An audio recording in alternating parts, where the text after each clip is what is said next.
Katitimpla lang po ako ngayon ng 6 PM. Oo. Kakatidede lang po. Bali, every 4 hours din po yung feeding niya. Tapos, every 4 hours din yung tinatagal. Eh, ano yung simpla nito? 2 ounce po. 2. Saka isang scoop po. Oh, sige.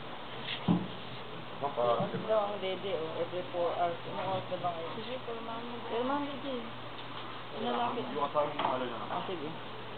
Ayan. Kasi, hindi ko pa natatanggal yung ano. Nalin. Basta pa po yun. Pag natuyo po, tatanggal niya na. Hindi, kung saan matatanggal yan. Ito pa yung ano po. Oo.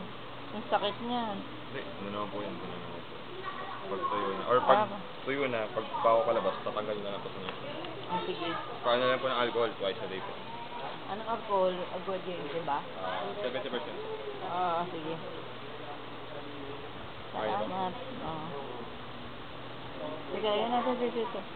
Para ma-picture ang ka-baby. Ngayon kamay mo, madumi yan. Galing ako sa ano. Ngayon bigla. Dito ka sa ano, kanila. Ama. Anino. Lola. Si Lola. Dito ka sa harap mo.